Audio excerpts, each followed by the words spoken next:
자, 이제 거미집 모형 보겠습니다. 이 거미집 모형은 원래는 좀 중요도가 낮을 것 같아요. 작년에도 안 나왔는데 최근에 너무 많이 나왔어요. 거기 보면은 6회나 되죠. 최근 10년간 6회나 되는데 이렇게까지 중요한 주제는 아니라고 생각하거든요. 아무튼 뭐 간단하게는 뭐 설명은 드려요. 설명은 드리는데 이제 여러분들이 이제 에너지가 한정되어 있다면 그거를 강약을 달리해서 이제 받아들이시면 되는데, 그게 단어가 지금 거미집이라고 되어 있죠. 그 거미집이라는 게 그 밑에 그래프를 보시면 그 모양이 꼭 이제 거미집 같다라는 의미로 그렇게 부르는 겁니다. 자, 단어는 그런 의미고요. 단어는 이게 이제 나오게 된 이유는 1950년대에 미국의 농산물, 축산물 파동이라는 게 있었어요. 파동이라는 거 우리나라도 많이 겪죠. 해마다.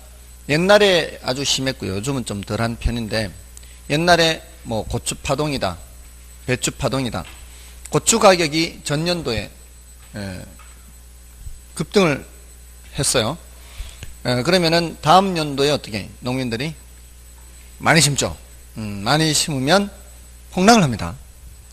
그럼 또 다음 연도에 또 안 심어요. 또 폭등을 하죠. 자, 이런 현상이 반복되는 그런 것을 이제 설명하려고 에치켈이라는 학자가 만든 모형이 바로 이 거미집 모형이라고 하는 거예요. 자, 이거 뭐 다 설명드리진 않고요. 일부만 좀 설명을 드리고 소개만 해드릴게요. 일단은 지금 뭐 1, 2월 과정이고 하니까 이 거미집 모형의 배경은 그렇습니다. 배경은. 근데 이제 기본 가정이 있어요. 기본 가정이 수요는 금기 가격에 의존, 이렇게. 이 금기란 얘기는 지금이란 뜻이에요. 지금. 이번 기, 뭐 이런 뜻이죠. 공급은 전기 가격에 의존, 이렇게. 전년도 이 뜻이에요. 전년도. 전기. 자, 이렇게 해서 다른 이제 가정도 있어요. 다른 가정도 있고 한데 가장 핵심되는 내용이 이 두 가지예요. 자, 여기가 수량이고요. 여기가 가격이죠. 자, 여기서 수요 곡선이 이렇게 있고요. 공급 곡선이 이렇게 있습니다. 자, 이게 이제 각각의 가격에서 공급자들이 얼마만큼 공급하려고 하고 수요자들은 얼마만큼 수요하려고 하는지를 나타내는 선이죠. 자, 근데 어떤 연도에 어떤 이유로 수량이 공급 수량이에요. 공급된 수량이 요만큼이에요. 뭐 작황이 부진하든 어떤 이유든 이만큼의 생산량이 생산이 됐어요. 그러면 그 해에는 말이에요. 농산물의 특성상 그 해에는 이 수량을 바꿀 수가 있을까요? 없을까요? 이 수량을 그 해에는 바꿀 수가 없어요. 아무리 가격이 올라간다 한들 더 생산할 수 있어요? 없어요? 그 해에는 더 생산할 수 없어요. 그걸 첫 번째 연도 생산량이라고 할게요. 첫 Q1. Q가 이제 quantity라는 단어의 양이라는 것의 영문자 앞에요. 자, 그 해에는 생산량을 변화시킬 수 없다는 것은 우리 토지의 물리적 공급 곡선 지난주에 했죠. 토지의 물리적 공급 곡선이 어떻습니까? 수직이죠, 수직. 가격이 아무리 올라가도 토지는 생산량을 물리적 양을 늘릴 수 없잖아요. 그거하고 똑같은 성격이 그 해에는 발생하는 거죠. 그 해에는 아무리 가격이 올라가도 생산량을 늘릴 수가 없죠. 그럼 그 해에는 어떤 형태의 공급 곡선인가 하면은 그 해에는 요 상태에서의 수직의 공급 곡선이에요. 그 해에는. 자, 근데 수요자들은 그 해에 생기는, 그 해에 나타나는 가격 보고 수요량을 결정하는 거예요. 자, 그 해에는 어떻게? 이 수요 곡선과 이 공급 곡선에 의해서 가격은 여기에 형성돼요. 굉장히 높게 형성이 돼요. 자, 그러니까 얼마 되지 않는 요 생산량을 돈 많은 사람들만, 여유 되는 사람들만 사 먹게 되는 거죠. 소비하게 되는 거예요. 자, 그러면 가격이 여기 형성됐단 말이에요. 이걸 P1이라 그래요. 첫 번째 연도의 가격. 자, 이제 다음 연도 씨 뿌릴 때가 됐어요. 다음 연도 씨 뿌릴 때 됐어요. 농민들이 두 번째 연도 이제 두 번째 연도에 야, 얼마나 농사 지을까? 할 때 뭐 보고 결정한다고요? 전년도 가격 보고 결정한다고요. 얼마에? P1을 보고 공급량을 결정한다고요. P1이라면은 얼마 생산하려고 할까요? 공급자들은 이거 여기에 판단한단 말이에요. 여기에서 이만큼 생산하려고 한단 말이죠. 맞나요? 자신들의 공급 곡선은 그대로 있어요. 근데 가격이 여기니까 두 번째 연도는 이만큼 생산하는 거죠. 맞나요? 자, 이 길이만큼 생산이 되면 두 번째 연도는 요 생산량을 변화시킬 수 있어요, 없어요? 일단 생산되면 변화시킬 수 없잖아요. 그럼 두 번째 연도는 이런 형태의 수직의 공급 곡선이죠. 이게 Q2예요, Q2. 두 번째 연도 생산량은 두 번째 연도의 고수량을 변화시킬 수가 없어요. 자, 그래서 거미집 모형에서는 기본적인 공급 곡선은 이렇게 돼 있지만 그 해의 공급 곡선은 어떤 형태예요? 수직이에요, 수직. 그 해는 해당 연도 공급 곡선은 뭐로 나타난다고요? 수직으로 나타나요, 수직으로. 생산량이 바뀌면서 그 바뀐 상태의 수직이에요. 자, 그러면 이제는 이 공급 곡선하고 이 수요 곡선하고 교차하는 점 어디예요? 여기죠, 여기. 맞아요? 첫 번째 연도는 이 공급 곡선과 이 수요 곡선이 교차한 요점이 가격이었는데 두 번째 연도는 이 공급 곡선, Q2 공급 곡선하고 이 수요 곡선하고 교차점, 여기가 가격이 되는 거죠. 많이 생산했더니 가격이 어떻게 됐다고요? 폭락했다고요. 첫 번째 연도 폭등했던 가격이 많이 생산하니까 폭락했다고요. 요게 요 상태의 가격이 뭐라고요? 요 상태 가격이 P2예요. 두 번째 연도 가격이에요. 자, 이제 폭락했죠? 다음 연도, 세 번째 연도 농민들이 생산할 때는 P2를 보고 결정한다는 거예요. 두 번째 연도 가격. 그럼 두 번째 연도 가격 보고 이제 기본 이 공급 곡선에서 얼마만큼 생산하려고 하겠어요? 요만큼 생산하려고 하겠죠? 첫 번째 연도 이렇게 줄었다가 가격 올라가니까 많이 늘렸다가 가격 떨어지니까 또 생산량을 또 줄이죠. 세 번째 연도 공급 곡선은 이런 수직이에요. Q3가 되면 Q3. 자, 이제 뭔 뜻인지 아시겠죠? 그 해에는 공급 곡선이 수직으로 왔다리 갔다리 하는 거예요. 자, 그러니까 생산량이 주니까 다시 가격은 올라가죠. 가격 올라가니까 생산량을 늘리고, 늘리니까 가격 떨어지고, 떨어지니까 줄이고, 줄이니까 올라가니까 늘리고, 이렇게 가는 거죠. 됐나요?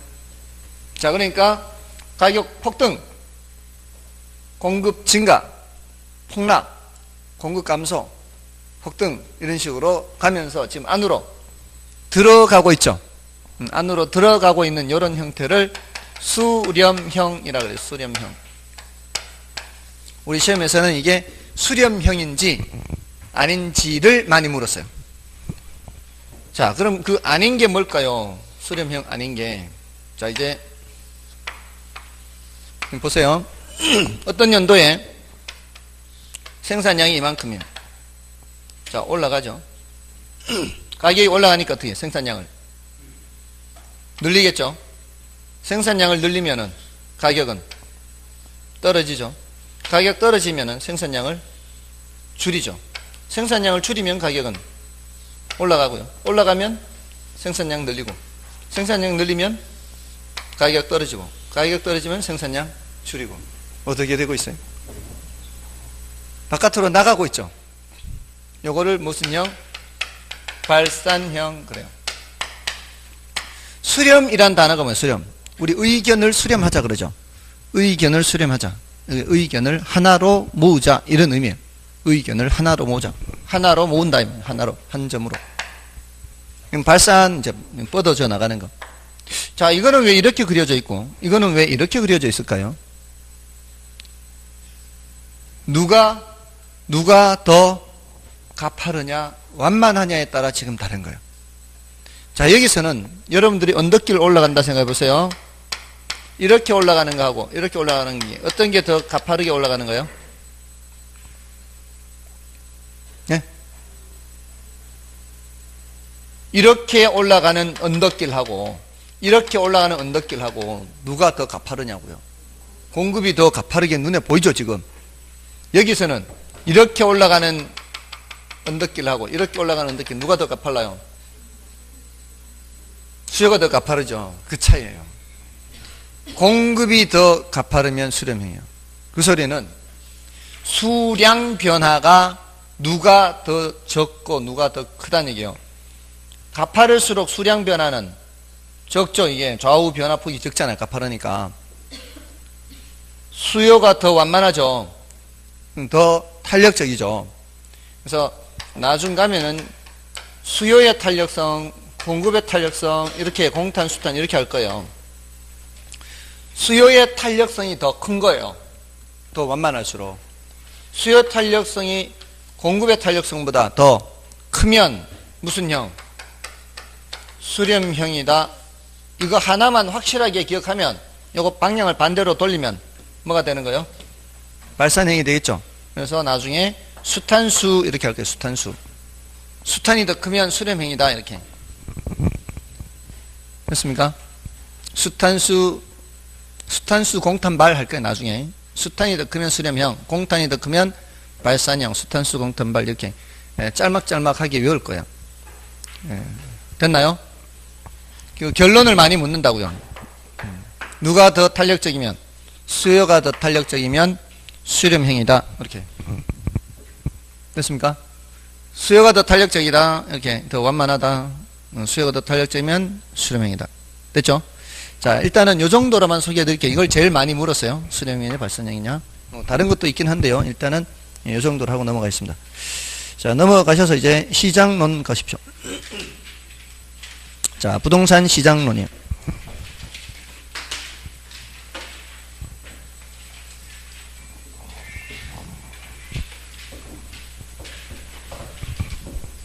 자, 시장론하고 정책론하고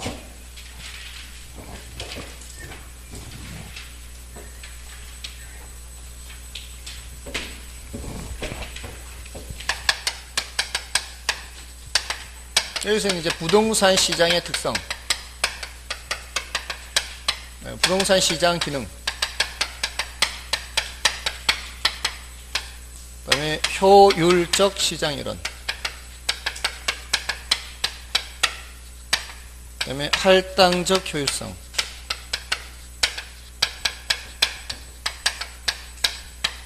자, 여기서 지금 가로 속에 들어가 있는 거는 좀 중요도가 낮은 거예요. 바깥에 있는 게 중요도가 더 높고요. 오늘 요 할당적 효율성 개념은 이번 순환에는 말씀을 드리지 않을 거예요. 난이도가 좀 더 높아요. 이걸 좀 더 알아야 이걸 이해하기가 좀 쉽습니다. 그 다음에 이제 나머지 뭐 입지론이나 지대론, 도시공간구조론, 다른 시장론의 내용이 있는데 이것도 11월, 12월 달에 했던 방식처럼 정책론이나 다른 거 다 하고 난 후에 나머지 부동산 활동론 할 때 그때 할 거고 바로 정책론으로 들어갈 겁니다. 이걸 먼저 하고요. 나머지는 안 하고 일단 남겨놓고 정책론으로 들어갈 겁니다. 자, 그 다음에 이제 시장론에서는 자, 110쪽, 111쪽에 있는 내용들은 112쪽까지는 중요도가 높지는 않아요. 110, 111, 112는 중요도가 높지 않고 간단하게 소개하는 정도만 하고 지나갑니다. 일단 시장의 개념 하죠. 시장의 개념. 요거는 이제 구체적 시장도 있고 무슨 시장도 있어요? 추상적 시장도 있죠. 우리는 원칙적으로 어떤 시장 보는 거예요? 추상적 시장 보는 겁니다. 예를 들어서 뭐 농산물 시장이다, 또는 뭐 동대문 시장이다 이런 표현 쓰죠. 자, 이런 거는 구체적 시장을 말하는 거죠. 근데 우리가 말하는 시장은 그런 시장이 아니라 제가 지난주에도 수요 공급할 때 시장이라는 무대에 수요자가 등장하고 이쪽에는 공급자가 등장하고 이럴 때 말하는 시장은 전부 다 추상적 시장입니다. 사고자 하는 사람과 팔고자 하는 사람이 있기만 하면 형성되는 거, 그게 바로 추상적 시장이에요. 이게 원칙입니다. 그 다음에 완전 경쟁 시장 하는 게 있고요. 불완전 경쟁 시장 하는 게 있죠.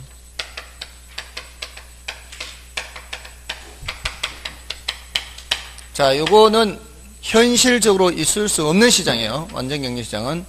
요게 현실의 시장입니다. 완전 경쟁 시장은 학자들이 이런 모형을 만든 거예요. 모형. 다정동진 그래요. 이 조건을 만족시켜야 돼요. 다수의 수요자와 공급자. 수요자 공급자가 여러 사람이라 해야 돼요. 이 수요자 공급자가 한 사람이거나 소수거나 하면은 가격을 좌지우지할 수 있어요. 그렇게 가격을 좌지우지 못할 정도로 숫자가 많아야 된다는 뜻이에요. 만약에 좌지우지할 수 있다면은 요 불완전 경쟁 시장의 독점이나 과점에 해당하는 거예요. 그러지 않아야 되거든요. 그래서 다수의 수요자 공급자 있어야 되고요. 정보가 완전해. 정보의 완전 정보예요. 이게 불가능한 가장 까다로운 조건이죠. 이게 완전 경쟁 시장이 되기 위한 가장 까다로운 조건이에요. 모든 정보가 다 공개되어 있고요. 그 정보를 모두 다 공유해요. 이게 있을 수 없는 얘기죠. 그러니까 이건 현실에 있을 수 없는 시장이에요. 그렇지만 이런 거를 가정하고 일단 그 다음에 상품이 동질적이에요. 시장의 상품이 어떤 품목의 시장의 상품이 모두 다 똑같아야 돼요. 예를 들어 뭐 종이를 판다 그러면 종이가 이 회사 저 회사 만드는 종이 다 똑같아야 된다는 얘기예요. 그게 동질성이고요. 진퇴 자유. 진퇴란 얘기는 들락날락거리는 거예요. 수요자들이 들락날락거리는 거, 공급자들이 들락날락거리는 거. 어떤 장벽이 없어야 된다 이 말이에요. 장벽이. 그게 이제 완전 경쟁 시장의 조건인데 이 조건을 모두 달성할 수 있는 시장은 없어요. 현실은 다 무슨 시장? 불완전 경쟁 시장이에요. 자, 그럼에도 불구하고 왜 완전 경쟁 시장을 얘기를 하는가 하면은 좀 전에 제가 이게 일종의 모형이라 그랬죠. 모형. 수요 공급 곡선 그릴 때 이렇게 하죠. 이게 바로 시장을 그린 겁니다. 제가 시장이라는 무대에 누가 등장하고 누가 등장한다 그랬어요? 수요자 등장하고 공급자 등장한다 그랬죠. 그거를 그냥 이렇게 그래프로 나타내요. 수요자 등장해서 수요 곡선 그린 거고 공급자 등장해서 공급 곡선 그린 거예요. 이게 뭘 그린 거라고요? 시장 그린 거예요. 근데 수요가 증가하면은 가격이 어떻게 된다고요? 올라가죠. 자, 수요가 증가하면 수요 곡선을 오른쪽으로 그리지 않습니까? 가격이 올라가는 게 표시되고 있죠. 공급이 감소하면 가격이 어떻게 되죠? 그것도 가격이 올라가죠. 이것도 가격 올라가는 거로 표시됐죠. 그렇잖아요. 가격 올라가는 거 표시됐어요. 공급 감소 가격 상승, 수요 증가도 가격 상승. 자, 이게요. 현실적으로 우리가 이렇게 공급이 감소한다 이 소리는 뭐예요? 여기 있는 사람들이 빠져 나가는 거죠. 또 공급이 증가한다 그러면 밖에 있던 사람이 들어오는 거죠. 현실적으로 이 부동산 시장이 그렇게 이렇게 장난하듯이 공급 증가 감소가 자유자재로 이루어질 수는 없죠. 진퇴가 그렇게 자유롭지 않아요. 그리고 시장에서 거래되는 주택이나 이런 부동산들이 다 똑같지도 않죠. 그렇지만 일단은 뭐라고 전제를 해놓고요. 가정을 해놓고 우리 현실의 시장이 완전 경쟁 시장이라면 이런 식으로 얘기를 할 수 있다는 거잖아요. 그럼 이 완전 경쟁 시장을 가정한 거예요. 이게 지금 요 그림을 그린 게. 근데 요렇게 그려도 현실적으로 수요가 증가하면 가격이 상승하지 않겠나? 공급이 감소하면 가격이 상승하지 않겠나? 생각할 수 있잖아요. 그림은 이렇게 그렸지만 자유자재로 그냥 모형 가지고 장난하듯이 그렸지만 현실의 시장을 어느 정도는 설명할 수 있지 않나요? 그러면은 그걸로 족하다는 거예요. 이거는 일종의 모형이라는 거예요. 모형. 얘를 모형으로 생각하면 돼. 모형. 모형 아시잖아요. 다들. 지난번에 말씀드렸듯이 자동차 충돌 실험할 때 산 사람을 집어넣어서 충돌시켜서 죽으면 꺼내고 죽으면 꺼내고 이렇게 하지 않고 뭐를 집어넣어요? 모형. 마네킹을 집어넣잖아요. 마네킹을 집어넣어서 실험하는 거 아니에요? 근데 그 결과를 어디에도 적용할 수 있어요? 사람에게도 어느 정도는 이룰 것이다 적용할 수 있잖아요. 그런 것처럼 얘는 지금 뭐를 그린 상태지만 완전 경쟁 시장을 그린 상태예요. 자유자재로 들락날락 이렇게 조정하는 거니까. 그렇지만 이렇게 해도 현실의 시장이 그럴듯하게 설명이 되면 그걸로 족하다 이 말이에요. 완벽하게는 설명 못해요 이걸로. 왜냐하면 공급 감소, 공급 증가 이런 걸 바로바로 이렇게 할 수 있냐고요. 시장에 바로바로 공급이 증가하겠냐고. 바로바로 공급 증가하지 않죠. 바로바로 공급 증가할 수 없어요. 그렇지만 그림으로는 바로바로 공급이 증가하잖아요. 예, 그러니까 모형일 뿐이에요. 모형. 그러니까 어느 정도는 설명할 수 있다 이렇게. 그런 의미에서 이런 얘기를 해요. 얘기를. 예, 그러니까 우리는 그래프 그릴 땐 다 뭐를 전제로 그리는 거예요? 완전 경쟁 시장을 전제로 그리는 거예요. 예, 그래도 어느 정도는 얘를 설명할 수는 있다 이렇게. 됐죠? 그 정도로만 소개하면 돼요. 그러니까 더 이상 중요도가 높지는 않아요. 예, 이제 넘어가시면은 불안정 경쟁 시장, 현실은 다 이거라 그랬잖아요. 독점도 사실 독점도 현실적으로 많지는 않아요. 거의 없어요. 잘. 예, 과점이 대부분이에요. 과점이. 그리고 독점적 경쟁 이렇게 있는데 예, 이런 독점적 경쟁은 그렇게 큰 문제가 되지는 않아요. 얘네들이 문제이기 때문에 이제 규제를 하는 거죠. 독점적 경쟁하면 여기가요. 경쟁이라는 단어가 있죠. 이거는 공급자가 많다는 뜻이에요.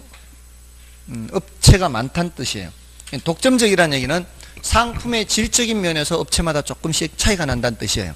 그래서 대표적으로 예를 드는 게 독점적 경쟁 시장에 예를 드는 게 바로 미장원 같은 거예요. 미장원은 숫자가 꽤 많죠. 근데 이 과점은 일부예요. 통신사, 정유사, 기름, 그리고 뭐 전화요금 이런 것들은 과점. 자동차도 과점. 대부분 과점이에요. 독점적 경쟁 미장원 많잖아요. 근데 미장원마다 어때요? 기술이 좀 다르잖아요. 그래서 어떤 집은 잘하고 어떤 집은 못하고 이러잖아요. 그러니까 좀 스타일이 좀 잘 나온다 싶은 집은 좀 비싸게 받죠. 네, 품질 면에서 독점력이 있다는 얘기예요. 그러니까 그런 데는 가격이 그만큼 더 받는 거죠. 근데 이런 거는 그렇게 크게 문제가 되지 않아요. 현실적으로.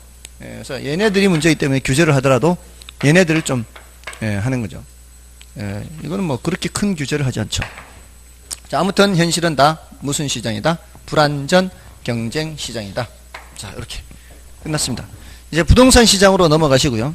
자, 부동산 시장의 개념에서 괄호 1번에 그 동그라미 1번은 여러분이 봐주시고요. 동그라미 2번을 좀 보십시오. 부동산 시장은 부동성이라는 자연적 특성으로 인하여 일반 재화시장과는 달리 지리적 공간을 수반한다. 따라서 자, 그 두 번째 문장이에요. 부동산 시장은 양, 질, 위치 등의 모든 측면에서 유사한 부동산에 대해 그 가격이 균등해지는 경향이 있는 지리적 구역에 밑줄을 그으시면 부동산 시장은 지리적 구역이다. 결국 이렇게 자, 이렇게 표현할 때는 구체적 시장성을 얘기를 해요. 구체적 성격.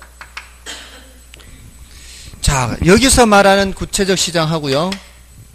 거기서 말하는 구체적 시장 성격은 의미가 좀 달라요. 여기서 말하는 구체적 시장은 수상적 시장, 구체적 시장 이렇게 구분할 때는 물건을 진열해 놓고 파는 장소를 말하는 건데 여기서 부동산 시장에서 구체적 시장 할 때는 지리적 구역으로 얘기하는 거예요. 지리적 구역. 아시겠죠? 세종시 부동산 시장 동향이다. 그러면 그거는 구체적인 어떤 의미를 얘기하는 거죠. 됐나요? 지리적 구역 이렇게. 자, 다음에 괄호 2번에 부동산 시장의 분류는 뭐 별로 중요하지 않습니다. 그런 게 있다는 정도요. 개별 시장, 부분 시장, 전체 시장이 있고 주상, 공농, 특 용도에 따라 구분할 수가 있다. 뭐 이 정도고요. 더 이상 볼 내용은 없습니다. 114쪽에 가서 이제 여기 이제 시험에 주로 나오는 거는 요 내용이에요. 부동산 시장 특성. 요거는 이제 시장에 대한 서론에 해당하는 거고요. 부동산 시장의 특성이죠. 시간이 좀 흘러가니까 또 졸리기 시작하죠. 수업 시작한 지 한 15분 20분 되니까 이게 한 시간, 제가 사실은 여기 예전에 애들도 가르쳤어요. 애들을 가르쳤는데, 애들은 이제 부모 손에 끌려오잖아요. 그러니까 굉장히 수업 듣는 게 수동적이죠. 그러니까 애들 가르치는 게 굉장히 힘들어요. 막 엉덩이 막 이렇게 두드려주고 막 이렇게 끌고 와야 되고, 이게 말을 물가로 끌고는 갈 수 있지만 먹이지는 못하잖아요, 물을. 그러니까 굉장히 힘들어요. 그래서 성인들을 가르치면 좀 덜 힘들까 싶어서 왔어요. 그래도 어른들은 자기 발로 걸어서 온 거니까, 자기 발로 걸어서 왔으니까 먹이기가 쉬울 거 아니에요. 근데 어른이나 애나 똑같은 것 같아요.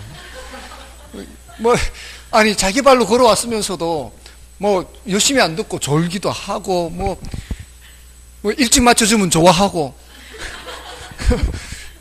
휴강 한다고 하면 그것도 또 좋아하고 막 이상해요, 사람들이. 그럴 줄 알았으면 그냥 애들 가르칠 걸. 오히려 돈 더 벌었을 것 같아, 애들 가르치면 계속. 그죠? 우리나라 사교육은 절대 불패. 그죠? 여기는 지금 계속 그냥 레드오션으로 지금 사양산업으로 내려가고 있는데, 이 사교육은 전혀 안 줄어들잖아요. 그죠? 아무튼 지금이라도 다시 갈까요? 자, 이 부동산 시장 특성, 요거는 이제 지난 시간에 말씀드렸던 것처럼 과장국 수비비자예요.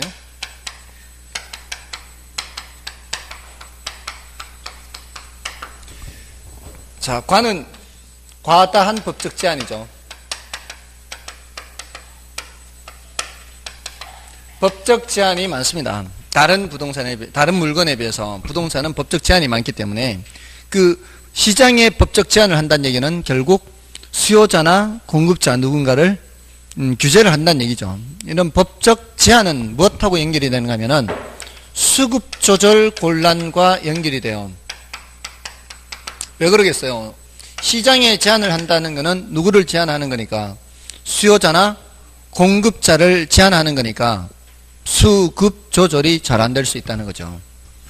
특히 어떤 조절이 어려울까요?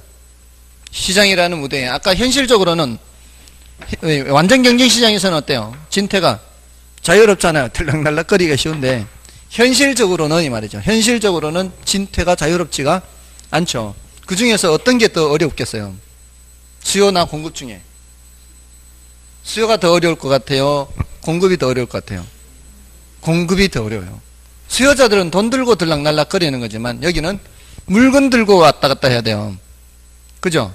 사려는 사람이 돈 들고 왔다가 마음에 안 들면 돈 들고 나가면 되는 거죠. 근데 여기서는 하려면은 뭘 만들어 내놔야 돼. 물건을 만들어 가지고 와야 돼요. 그럼 시간이 한참 걸리죠. 또 만들어 내놓은 거 가지고 나가기도 어렵죠, 이게. 일단 만들어 내놓은 거는 소진될 때까지는 그대로 있는 거죠. 그러니까 공급 조절이 어렵습니다. 수급 조절 중에 공급 조절이 어려워요. 자, 그러니까 어떤 현상이 나타나냐 하면 사람들이 필요해서 물건을 사려고 수요자들이 등장을 하는데도 불구하고 여기는 지금 물건이 안 들어올 수 있죠. 물건 안 들어오는 거예요. 여기 세종시 초기에 그랬어요. 세종시 초기에 전세가가 엄청 셌어요. 왜 그러겠어요? 저기서 내려오는 공무원들은 있는데 집은 없으니까. 노무현 정부 때 온다고 했다가 이명박 정부 때 안 한다고 했다가 중간에 다시 바뀌었잖아요. 다시 바뀌어서 진행되는 바람에 거기 좀 예정보다 늦어진 거예요, 공사가. 그러니까 이제 청사는 내려오는데 집은 별로 없으니까, 그러니까 어떻게 전세가가 올라갈 수밖에요. 그러니까 초기에는 서울에서 출퇴근하는 차량이 막 수십 대가 왔다 갔다 했단 말이에요. 실어 날라야 되니까 여기는 없고, 그죠? 그래서 전세가가 오를 수밖에 없죠. 집이 없으니까. 그 다음에는 어떻게 해요? 그 다음에 또 전세가가 뚝 떨어지는 거죠. 이제 집이 많이 지어지니까 이제.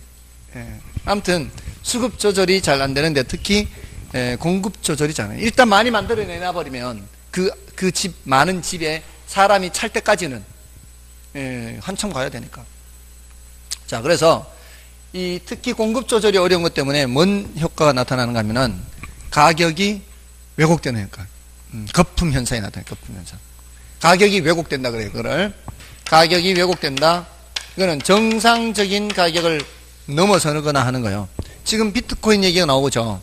예, 이것도 거품일 가능성이 많아요. 예, 제가 봤을 때는. 근데 제가 봤을 때 가상화폐 100만 원 할 때 제가 거품일 가능성이 많다 했는데 1000만 원이 넘었어요. 그때라도 거품이라고 생각하지 말고 샀어야 됩니다. 그거는 다른 사람이 신경 쓰지 않을 때는 사는 게 맞아요. 다른 사람이 아직 모를 때. 제가 아무리 거품이라 해도, 제가 거품이라 해도 다른 사람들은 모르잖아요. 예, 그럴 때 사는 거죠. 예. 문제는 뭐예요? 상투 잡은 사람이 문제예요. 상투 잡은 사람. 예. 제가 봤을 때는 아직은 이런 가상화폐 이런 것들이 현실적으로 이렇게 적용될 수 있게는 아직은 멀다고 생각하기 때문에 그래서 아예 그들도 보지도 않았거든요. 근데 그게 뭐 제가 얘기하고 난 이후에 뭐 벌써 10배 이상 올랐으니까 그 생각하고 난 이후에 10배가 뭐예요? 훨씬 더 올랐죠. 제가 이미 가상화폐라는 게 등장해서 이게 뭐지? 저 그런 거 나오면 이렇게 관심 있게 보거든요. 새로운 게 뭐 나오면은. 근데 이거는 가능성 없어. 그때 이미 적었어요. 막 몇십만 원 할 때 이미 몇십만 원, 그 몇십만 원의 가치도 없다고 본 거죠, 저는. 근데 그게 막 1000만 원이 넘었으니까.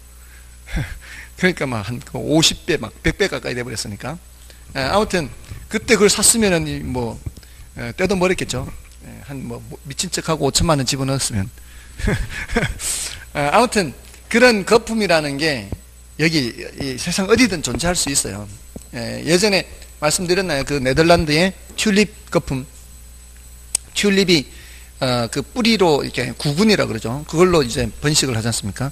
그걸 기르면은 그 이제 꽃을 재배해서 팔면 돈이 된다라는 소문에 사람들이 너도 나도 그 뿌리를 구하기 위해서 혈안이 된 거죠. 뿌리 가격이 천정부지로 치솟아 올라가는 거죠. 뿌리 가격이. 자, 근데 너도 나도 이제 뿌리를 다 구했을 거 아니에요. 그래서 다 너도 나도 다 이제 꽃을 재배해서 내놓으면 이게 꽃 가격이 이게 제대로 받을 수 있겠냐고요. 또 폭락을 하니까 마지막에 상투 잡은 사람만 이제 난리 나는 거죠. 그러니까 지금 이 마지막에 누가 상투를 잡냐 이 말이에요. 1000만 원 넘는 이 가격을. 그러니까 좀 조심스러울 필요가 있습니다. 사실은. 아무튼 제가 봤을 때는 위험하니까 건드리지 마시고요. 차라리 그냥 주식이나 하세요. 주식. 그보다는 주식이 100번 나아요. 삼성전자나 이렇게 우량주에 그냥 그게요. 비싸다 싸다를 어떤 기준으로 말하나요? 그냥 가격이 높다고 비싼 건가? 그러면은 1000원짜리 주식은 싼 거예요? 많이 소개해 드릴까요? 1000원짜리 주식? 그 물건의 가치에 비해서 높게 평가되면은 비싼 거고요. 그 물건의 가치에 비해서 저평가되면 싼 거예요. 뭘 사는 거예요? 저평가된 걸 사는 거죠. 아무리 200만 원이라 해도 200 몇십만 원이죠, 지금. 그 실제 갖고 있는 가치보다 저평가되고 있으면은 그거는 싼 거고요. 그죠? 돈이 부족하다 이렇게 말씀하세요. 돈이 부족하다. 한 주만 사면 되잖아. 한 주만. 돈이 적으면 한 주 200 몇십만 원 한 주만 사면 되죠. 한 주도 살 수 있으니까 한 주만 사면 되죠. 그렇게 하면 되는 거예요. 자, 아무튼 이런 가격 왜곡 현상이 나타나는 거예요. 근데 이런 것들은 단기적이에요. 단기적. 거품이 빠지면 결국 어떻게 해요? 제 가치로 찾아가는 겁니다. 그 가는 과정에서 이런 현상이 나타나요. 이 경제학에서는 이걸 오버슈팅이라고 그래요. 정상적인 가치가 있어요. 어떤 물건이. 어떤 가치가 있는데 여기서 사람들이 이거 가치가 높다 할 때 바로 이렇게 가치로 가면 좋은데 이 심리가 가미가 되면은 심리가 가미가 되면은 급등하게 되는 거죠. 이걸 오버슈팅이라고 그래요. 정상적인 균형치를 넘어서 많이 튀어 올라가는 거죠. 자, 그러다 보면 거품이라는 걸 인식하게 되면 어떻게? 떨어지겠죠. 떨어질 때도 균형치로 바로 떨어지는 게 아니고요. 더 밑으로 빠졌다가 올라왔다가 이런 과정을 거쳐 이렇게 파동을 거치는 거예요. 이렇게. 그러면서 점차 어떻게? 가치의 수렴하는 거예요. 이렇게 가치로 가까이 가는 거예요. 그래서 이런 과정을 거칩니다. 이렇게.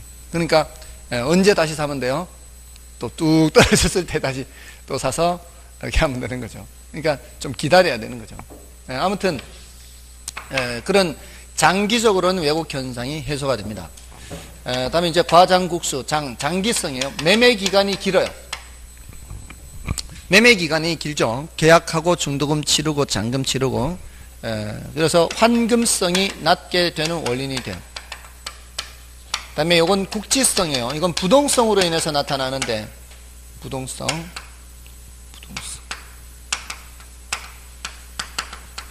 지역별로 다르다는 얘기예요. 국지적 집중호우 이런 말 쓰죠.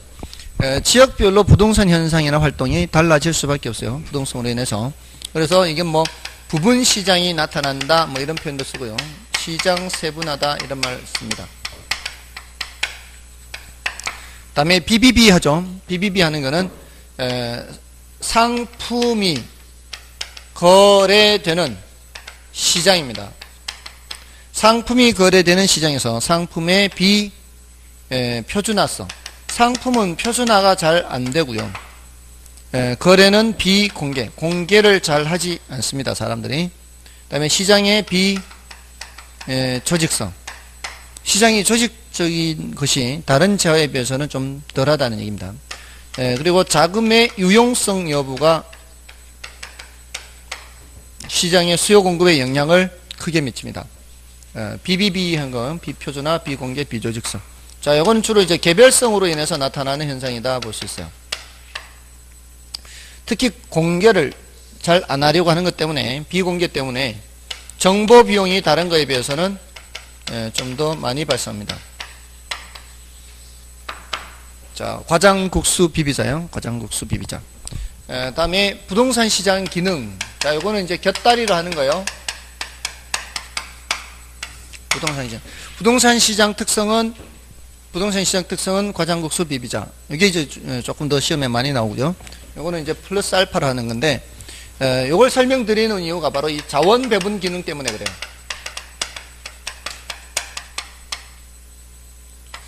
자원 배분 기능. 자고가 정량 그래요. 자고가 정량. 교환 기능을 고로 읽어요.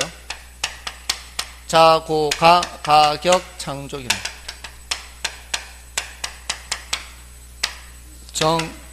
정보 제공 기능. 그다음에 양과 질 조절 기능.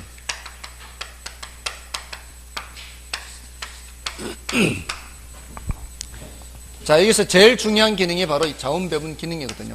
그리고 부동산 시장에 독특하게 얘기하는 게 가격 창조 기능이에요. 이 자원 배분 기능을 이제 꼭 기억해 두십시오. 이거는 이게 시험에 지문으로 나오기는 하지만 뒤에 이제 정책론 할 때 꼭 필요하기 때문에 그래요. 여기서 이 자원이라는 거는 인적, 물적 이런 자원들을 말해요. 자본주의 사회에서는 자원을 배분하는 역할을 담당하고 있는 것이 바로 시장이다 이 말이에요. 시장에서 자원을 배분한다. 자, 이 시장이 손도 없고 발도 없는데 어떻게 자원을 배분하느냐? 그것은 결국 사람이 하는 거예요. 사람이 자원을 배분하는데 왜 시장이 배분한다라고 얘기를 하는가 하면은 그 사람들이 시장에서 형성되는 가격 보고 행동하는 과정에서 자원이 배분되기 때문에 그래요. 그 가격이 높은 쪽, 그러니까 이런 종이라든가 목재라든가 원유, 금, 구리 이런 물적 자원이든 사람, 인적 자원이든 어느 쪽으로 먼저 가는가 하면은 자기 몸값을 높게 쳐주는 쪽으로 가게 돼 있어요. 사람은 월급 많이 주는 쪽으로 가겠죠. 자기 몸값을 많이 쳐주는 쪽. 맞나요?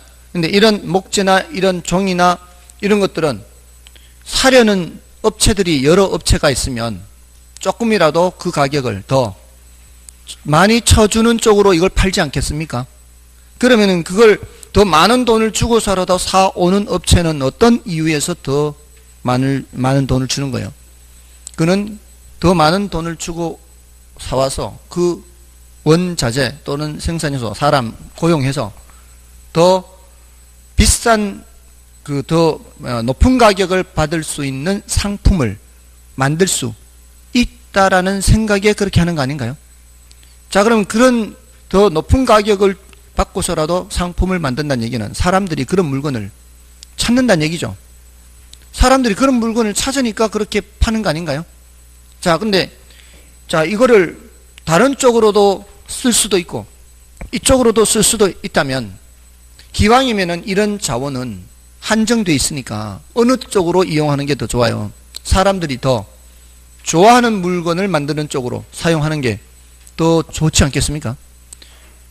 자, 그러니까 한정된 자원을 말이야. 이렇게 이런 자원은 다 한정되어 있어요. 한정된 자원을 어느 쪽으로 사용하는 게 더 효율적이다. 사람들이 더 원하는 물건을 만드는 쪽으로 사용하는 것이 더 효율적이라는 거죠. 근데 더 원하는 물건인지 그렇지 않은 물건인지는 뭘 보고 알 수 있어요? 가격 보고 알 수 있다고요. 가격이 높게 형성되는 쪽이 사람들이 더 원하는 물건이에요. 더 비싼 값을 주고도 사는 거 아니에요. 그러니까 그런 쪽으로 자원이 먼저 가는 거죠. 그러니까 시장에서 뭐가 나타나요? 가격이 나타난다고. 지난주부터 수요 공급하면서 수요 공급에 의해서 뭐가 나타나요? 가격이 나타나죠. 가격이 높게 나타난다는 얘기는 그만큼 그쪽으로 사람들이 원한다는 얘기예요. 그러면 그쪽으로 자원이 흘러 들어가게 돼 있다고요. 이게 자본주의 사회예요. 자본주의 사회에서는 자본주의 경제를 시장 경제라고 하지 않습니까? 자본주의 경제를 시장 경제라고 하는 이유가 뭐겠어요? 시장에서 수요 공급에 의해서 뭐가 결정되고 가격이 결정되고 그 가격이 결정되는 쪽으로 자원이 먼저 가는 거예요. 저 높은 가격이 결정되는 쪽으로 자원이 흘러 들어가는 거예요. 그 자원 배분 기능이에요.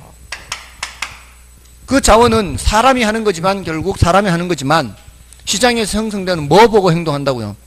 가격 보고 행동하는 거예요. 그 과정에서 결국 수요 공급에 의해서 자원은 배분되는 거예요. 그렇게 하는 것이 사회주의 국가보다 훨씬 더 효율적이라는 거죠. 사회주의 국가에서는 시장이라는 게 형성이 안 되니까 어떤 걸 더 원하는지 그런 걸 잘 알 수가 없어요, 사람들이. 그러니까 자원을 효율적으로 사용을 못하게 돼요. 근데 자본주의 사회에서는 시장에 맡겨놔도 자원을 효율적으로 사용할 수가 있습니다. 그래서 아담 스미스라는 학자는 가격을 보이지 않는 손이라고 해요. 보이지 않는 손. 보이지 않는 손인 가격에 의해서 자원이 배분된다 이렇게 얘기한 거예요. 자, 요게 이 시장 기능인데 이런 시장 기능에 문제가 생기면 그거를 시장 실패라 그래요. 이런 기능에 시장 기능이에요. 시장 기능. 시장 기능에 문제가 생기면 뭐라고 하고요? 시장 실패라고요. 이걸 지금 설명드린 이유는 바로 정책론을 설명드리기 위한 거예요. 시장 기능에 문제가 생기면 누가 개입하게 된다고요? 정부가 개입한다고요. 그게 이제 정책으로 나타나는 거예요. 그래서 이걸 설명드리는 거예요. 이걸 뭐 시험에는 많이 안 나와도 나오기는 나오는데요. 그다음에 교환 기능, 시장에서는 뭐 부동산과 현금, 부동산과 부동산, 소유권과 임차권 이런 것들이 교환이 이루어질 수 있고요. 가격을 만든다 이거. 만든다라는 의미요. 만든다는 건 이제 협상에 의해서 가격이 결정된다 이런 뜻이에요. 협상에 의해서 가격이 결정된다. 수요자와 공급자가 협상에 의해서 만들어진다 이런 의미고요. 그다음에 정보 제공. 정보 중에서는 가장 중요한 정보가 바로 가격 정보예요. 가격 정보 보고 사람들이 행동하기 때문에 정보 중에서도 가장 중요한 가격 정보. 이런 과정에서 부동산의 양이나 질이 조절되기도 한다. 부동산 시장에서의 경영. 우리 부동산 자원도 마찬가지예요. 부동산 자원 있죠. 이런 공간도 부동산 자원이에요. 어떤 위치의 토지도 부동산 자원이에요. 그런 어떤 공간이나 어떤 위치의 토지 이런 것들도 시장에서 부동산 시장에서 다 배분이 되는 거죠. 그런 과정에서 그 토지 이용 형태가 결정이 돼요. 어떤 지역은 뭐 먹자골목, 어떤 지역은 뭐 술집들이 있고, 어떤 지역은 무슨 뭐 다른 지역, 하여튼 이렇게 그 토지 이용 형태가 결정되는 것도 다 어디서 이루어지는 거예요? 부동산 시장에서 다 이루어지는 겁니다. 됐죠? 자, 그렇게 하시고요. 여러분들이 이제 책을 보실 때는 방금 그 과장국수 비비자 이렇게 순서대로 돼 있으니까 그 내용을 보시되 여기서는 국수가 시험에 많이 나와요. 국수를 좀 더 주의해서 보시고 여기서는 뭐 시험에 그렇게 많이 나오지는 않지만 자원 배분 기능과 가격 창조 기능 이 두 가지에 초점 맞춰서 좀 더 살펴보십시오. 다음에 118쪽의 효율적 시장 이론은 이건 좀 쉬고 하겠습니다.